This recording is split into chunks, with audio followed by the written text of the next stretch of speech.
Good evening and a warm welcome to Luntha Television News Live. I'm Kathy Matura. From the Vatican, a global call is echoed for ethical artificial intelligence and nuclear disarmament. And in our exclusive report, we give you Malawi's delayed fertilizer factory and many more. But first, the headlines.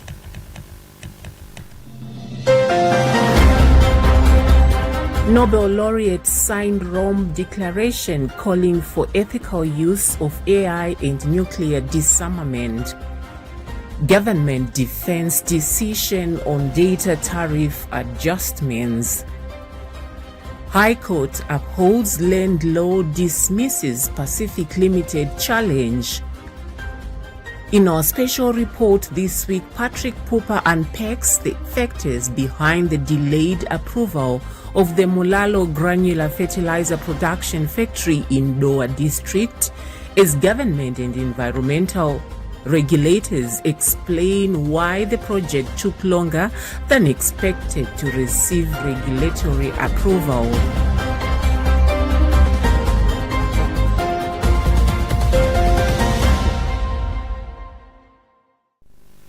And now the news in detail.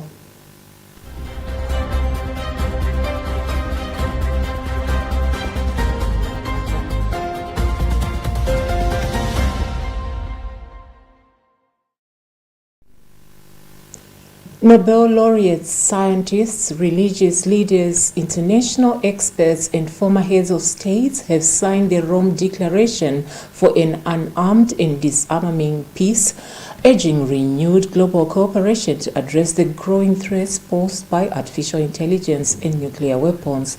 The declaration was signed at Rome's Capitoline Hill, marking the conclusion of the Global Nobel Laureates Assembly on Artificial Intelligence and Nuclear War, inspired by Pope Leo XIV's encyclical Magnificat Humanitas, which focuses on safeguarding the human person in the age of artificial intelligence. Cardinal Bardo Reina said the declaration comes at a critical moment as the world faces rapid technological change, geopolitical tensions, and the dangers associated with artificial intelligence and nuclear weapons. He stressed that scientific progress must always respect human dignity, adding that no machine or algorithm should ever decide matters of life and death, peace and war.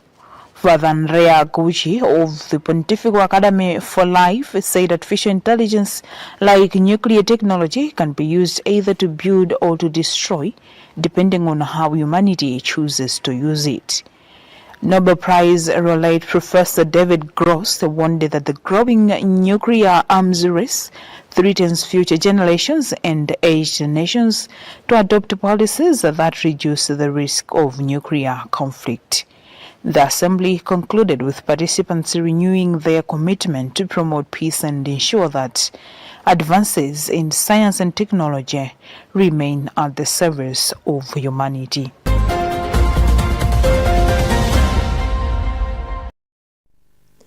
Deputy Leader of Parliament Shadrack Namalomba says government is committed to protecting consumers while ensuring mobile network operators remain viable following concerns over the recent increase in internet data bundle prices.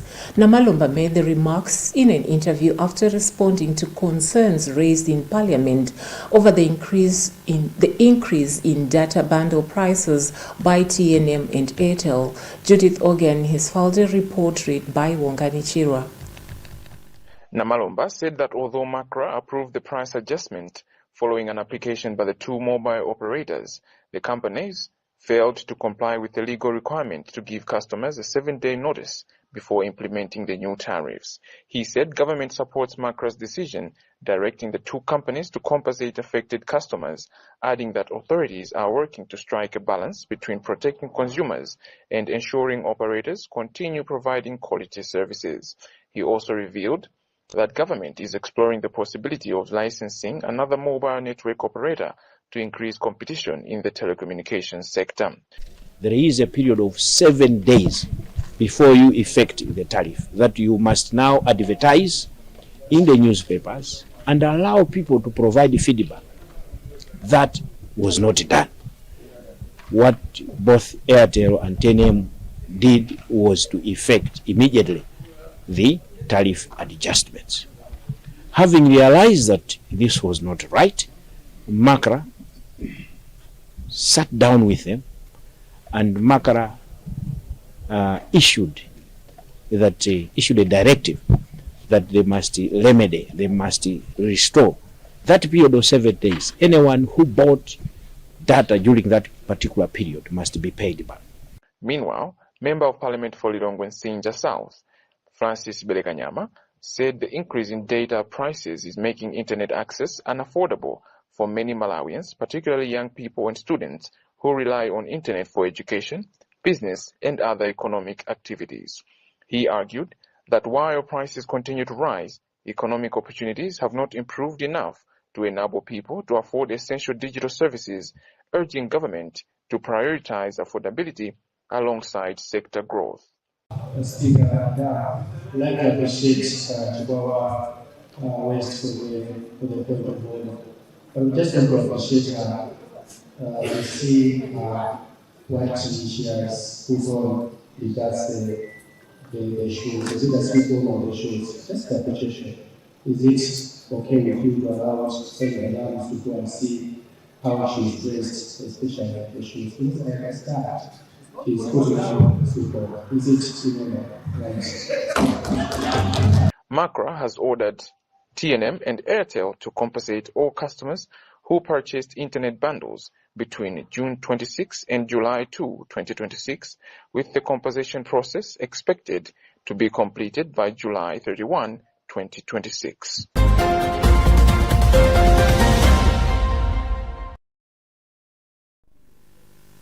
Meanwhile, ICT expert Bram Fuzulani has commended the Malawi Communications Regulatory Authority (MACRA) for ordering Airtel Malawi and TNM to compensate customers affected by revised data bundle tariffs that were implemented without the mandatory 7-day public notice required by the law. Fuzulani made the remarks in an interview with Luntha television following MACRA's directive requiring the two mobile network operators to compensate customers who purchased affected data bundles between June 26 and July 2, 2026. It described the decision as an important step in protecting consumer rights and ensuring that telecommunication companies comply with the Communications Act. Bram Fuzulani explains.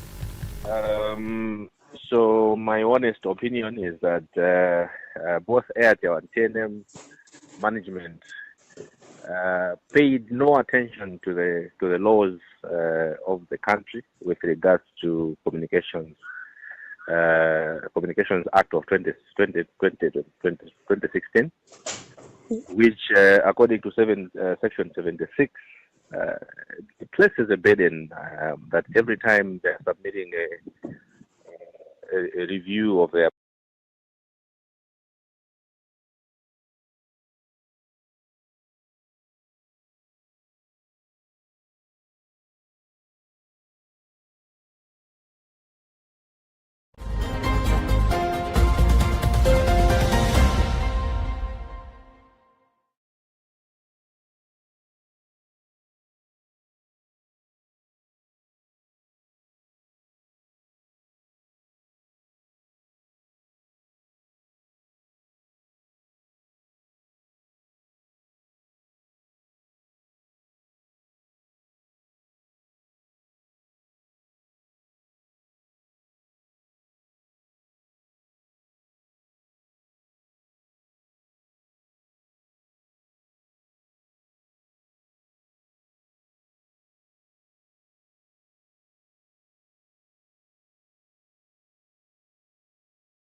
Member of Parliament for Lilongwe Masinta, Juliana Kaduya, has called on the government to prioritize the rehabilitation of Chilinde Road and other key roads in a constituency, saying improved infrastructure is essential to meet the growing demand for public services. Presenting the matter in Parliament on Friday, Kaduya said the planned upgrade of Chilinde Health Centre into a community hospital should go hand in hand with improving the road network to ensure easy access for patients, ambulances and health workers. Here is Fales Chizombe with a report.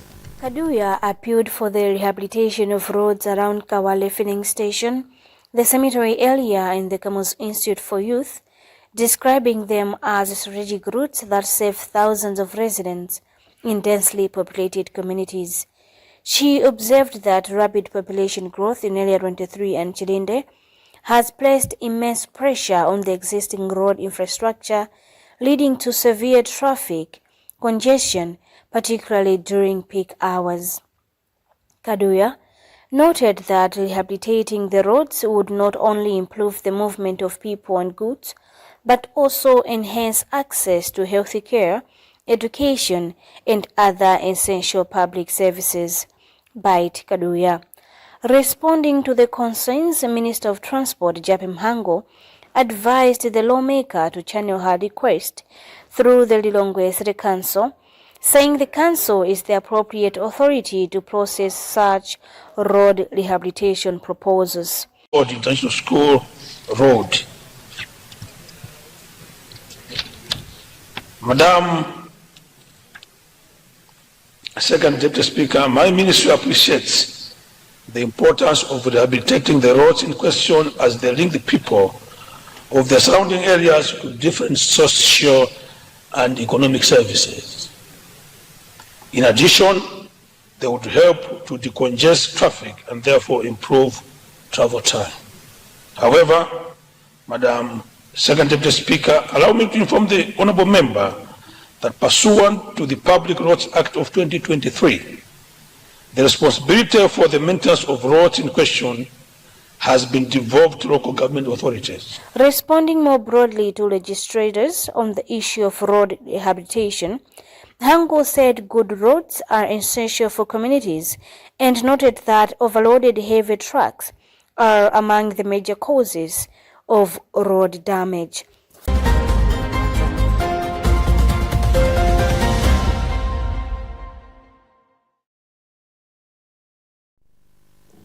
Economic expert Vincent Matia Chira has commended the government following a decline in the country's average inflation rate during the first 6 months of the year. Chira was commenting on the latest figures released by the National Statistical Office NSAO, which show that average inflation is to 23.6% in the first half of the year, down from 28.9% during the corresponding period last year. Here is Emmanuel Chiwocha with more. Speaking to Luntha television, Chirwa described the decline as a positive development, saying inflation has continued to decelerate over the past 6 months, largely due to the falling maize prices following improved harvest. However, he noted that non-food inflation remains under pressure as the global fuel supply disruption have contributed to the high domestic fuel prices. Despite the encouraging trend, Chirwa stressed that the government must maintain prudent fiscal policies to sustain the gains.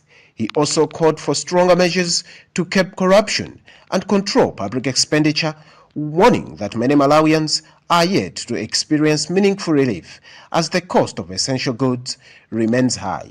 Inflation has actually decreased with a certain percentage, and in food and non-food items, and that is a good measure, and it shows that the fiscal policies and the monetary issues are being handled well, and we are trying to put down the inflation. But then, because the decrease in inflation is small, the impact is not that big. However, it is still an impact. People out there are suffering. They are not able to find food because of this inflation. And let me ask those who are involved with the fiscal policies to still continue working out and making sure that money is not spent on things that are not important, so that the inflation doesn't actually go up. According to the NSO, the annual inflation rate for June dropped to further to 21% from 23% recorded in May, marking the lowest inflation rate in the 4 years. The decline was mainly driven by eased food prices, particularly maize, which carries a significant weight in the country's inflation basket. While the latest inflation figures signal improving macroeconomic conditions, economists say sustaining the downward trend would depend on the continued fiscal discipline, effective management of public resources, and policies that translate lower inflation into tangible reduction in the cost of living for ordinary Malawians. For Luntha News, this is Emmanuel Chiwocha.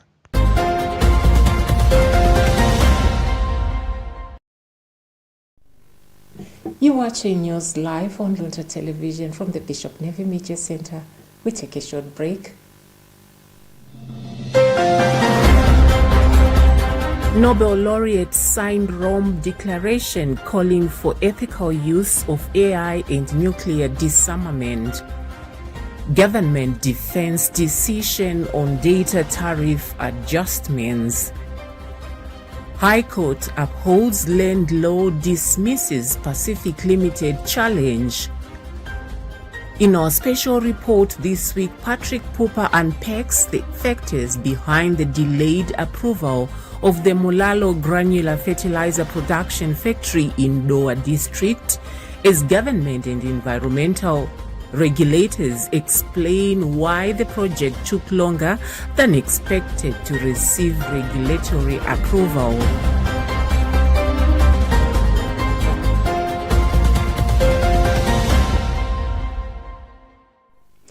In case you're just joining us, you are tuned into Luntha TV News. And moving on, the High Court, sitting as a constitutional court, has dismissed Pacific Limited's challenge against Malawi's amended land laws upholding the legislation after finding that the company failed to prove its constitutional rights had been affected. Speaking after the judgment, Attorney General Frank Better said the court agreed with the state's argument that Pacific Limited did not provide evidence showing it owned land affected by the challenged laws, making the case one without a real constitutional dispute.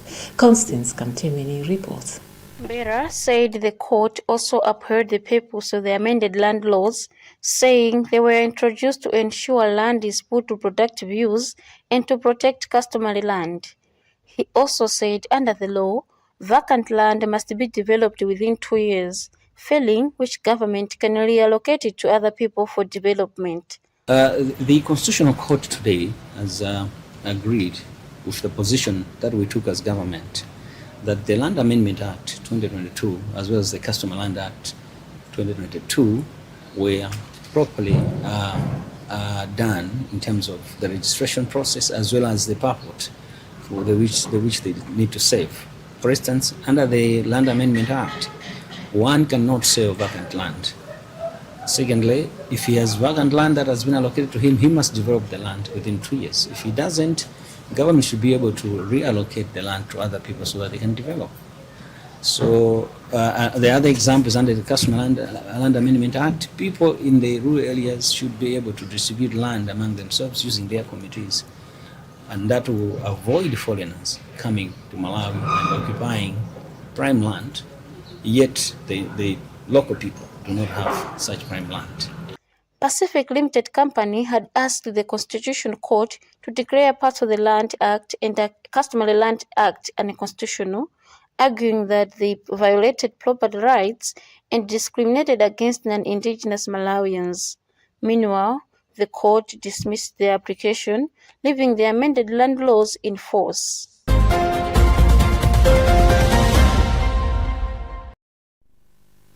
The Child Rights Advocates Platform has urged the government to strengthen early childhood development ECD services by expanding access, improving support for caregivers and investing more in programs that promote children's welfare across the country.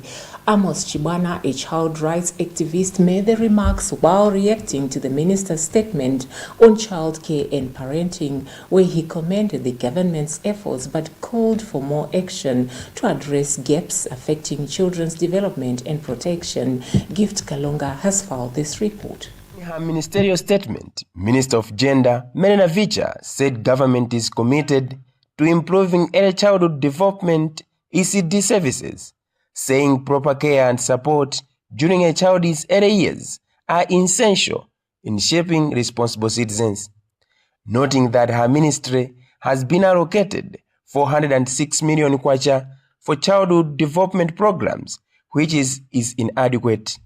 Navicha said the government is engaging stakeholders to explore additional funding, including a proposal for 10% of the Constituency Development Fund to support ECD and child protection initiatives. So as a country, I think we are not paying much attention to ECD services.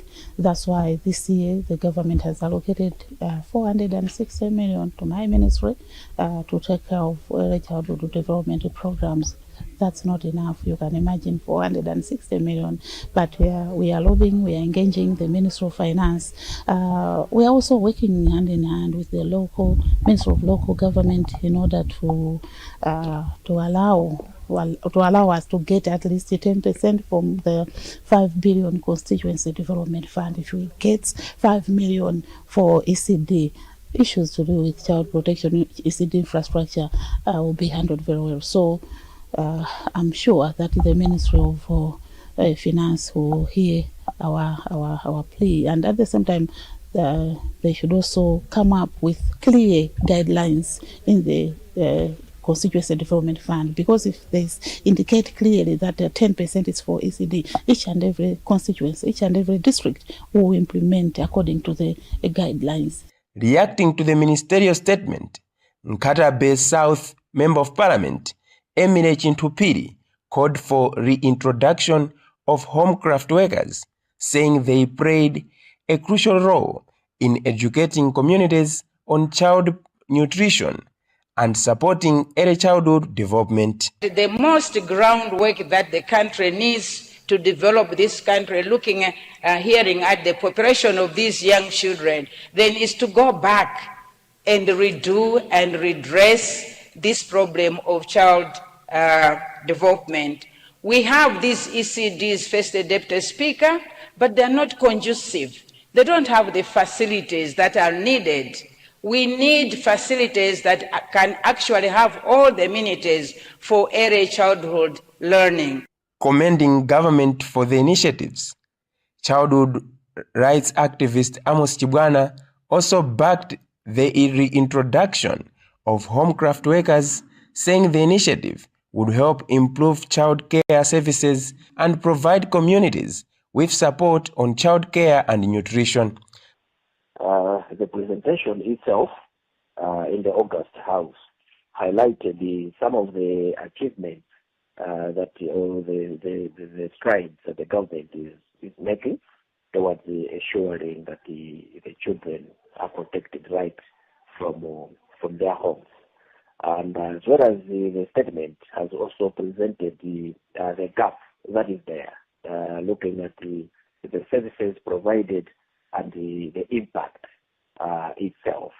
So that's what has to encourage the partners and as well as the government to exert more effort in ensuring that the children are protected right from their homes. Meanwhile, government says the country through the recruitment of permanent caregivers to support child care services. For Luntha News in Lilongwe, this is Gift Kalonga.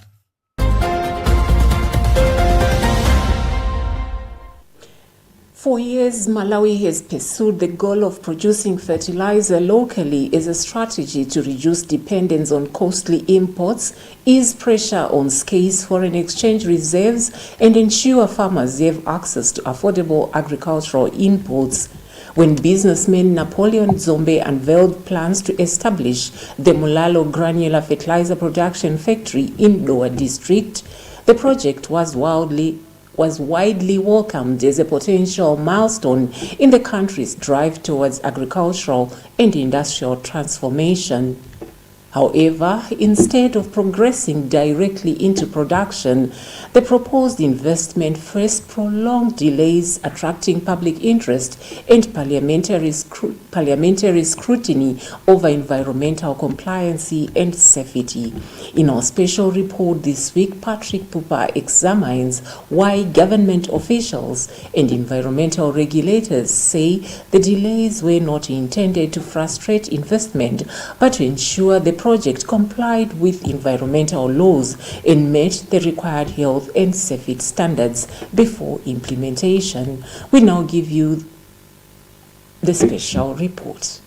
Malawi continues to rely heavily on imported fertilizer to support agricultural production, marking the establishment of local manufacturing plants a key priority in the country's efforts to strengthen food security, conserve foreign exchange, and promote industrialization.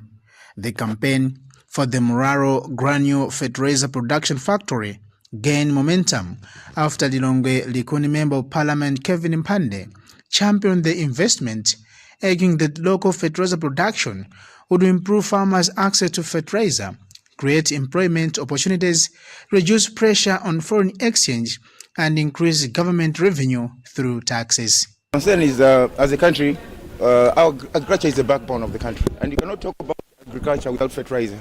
So we've been struggling. If you talk about hunger, it's simply because we do struggle to access fertilizer.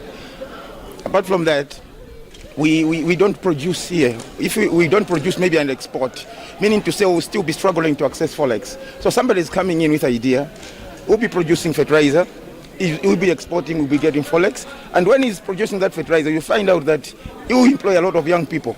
We are 75% of the population as young people, but you are not employed. But if the operation starts, a lot of young people will be employed. As the project attracted growing public attention, Parliament intensified its oversight to ensure that environmental protection and community safety were not compromised during the approval process. Chairperson of the Parliamentary Committee on Natural Resources, Tiwoni Anderson Henry, says legislators were committed to ensuring the proposed investment complied with all regulatory requirements before production commenced. Someone, the member, they appeared before the committee and they assured us that they were doing the processes. They told us that the delays were on the part of the investor, but they promised us that the board is meeting, they said by around the 18th July, and they said that by that time everything will be concluded and they'll make sure that the Asia report is in place. To strengthen parliamentary oversight, Speaker of Parliament Samir Suleiman constituted a joint committee comprising the parliamentary committees on agriculture, trade, and industry and natural resources to comprehensively assess the proposed investment.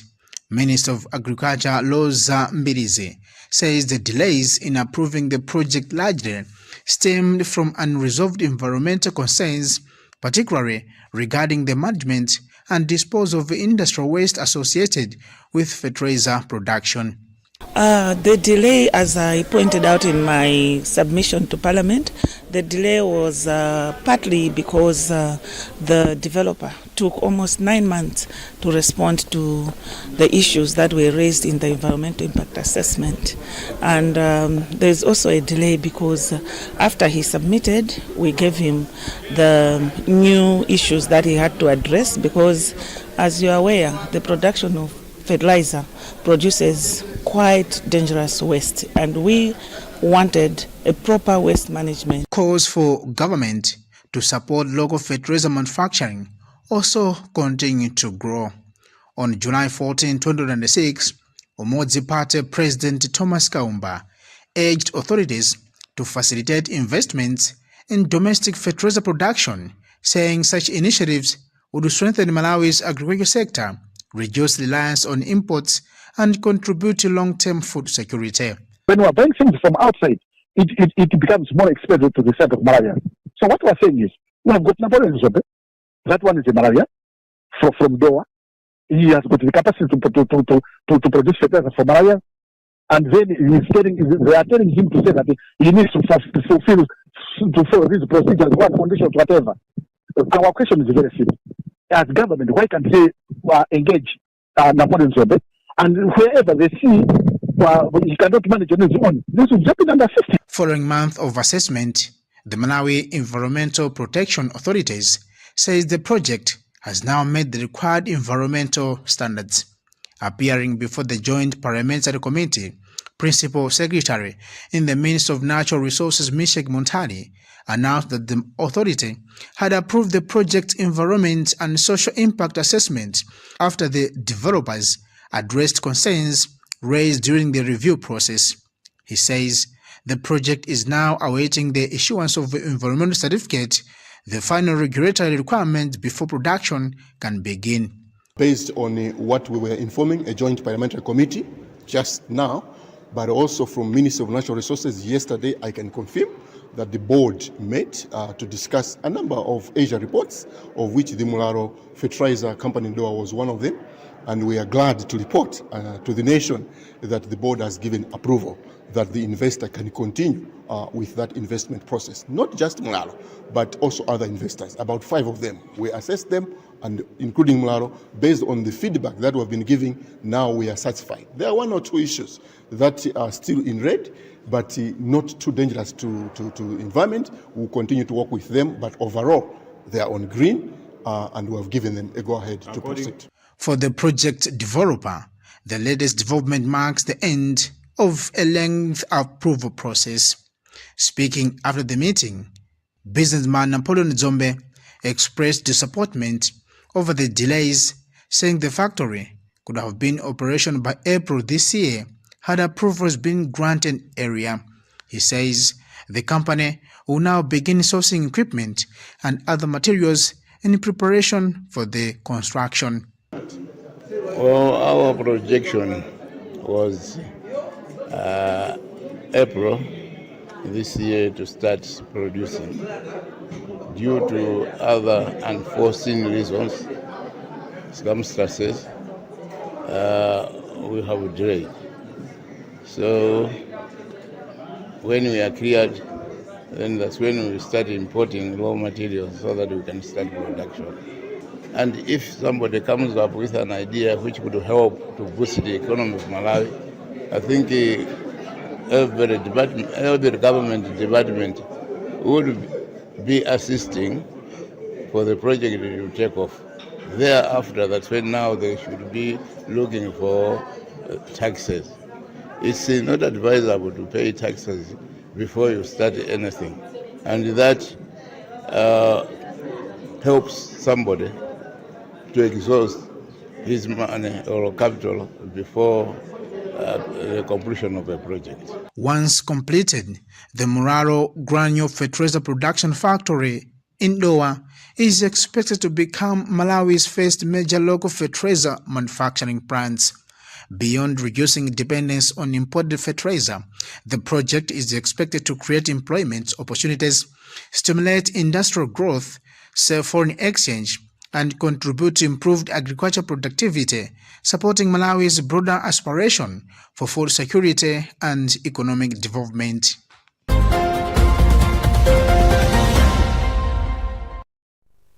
Next is Tapiwa Kutamkutu with the weather report.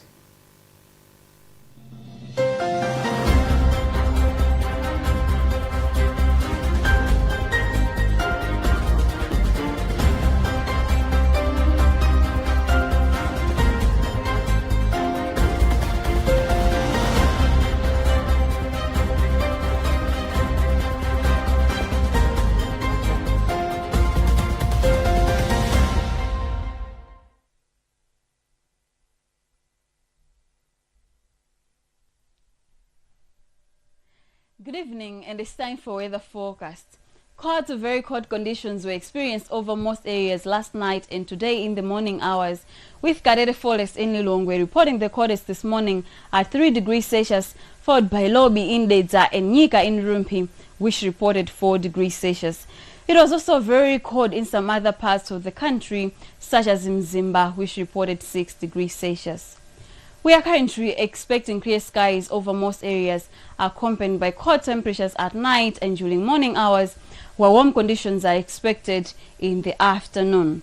Mwela winds are also expected to continue blowing over our lake water bodies such as Lake Malawi and Lake Chirwa. Hence, we are still advising all lake users, including fishermen, to continue being very observant.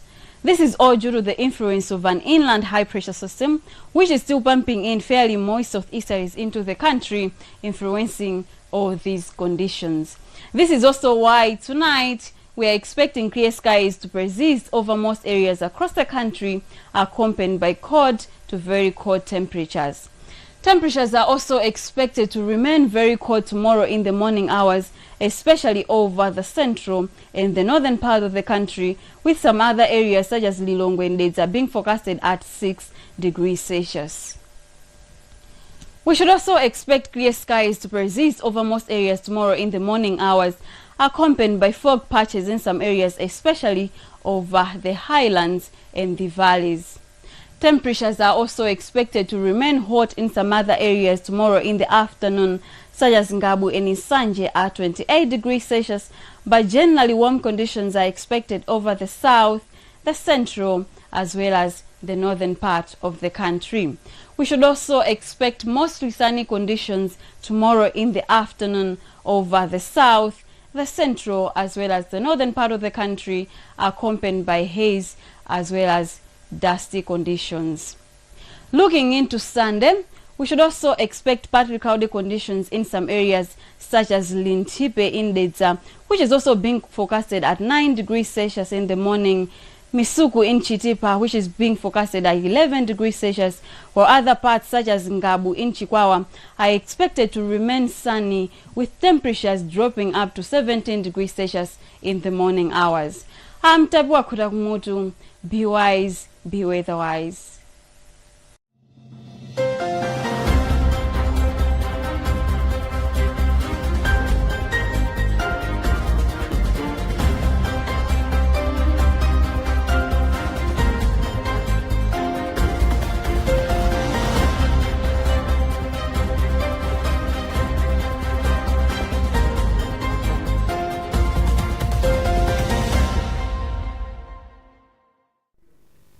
The weather report has brought us to the end of this bulletin. As we leave you, may you remember that the Lord hears every sincere prayer and that a heart of mercy is the path to lasting peace. I'm Kathy Matura. Stay blessed and may God watch over you and your loved ones. Goodbye for now.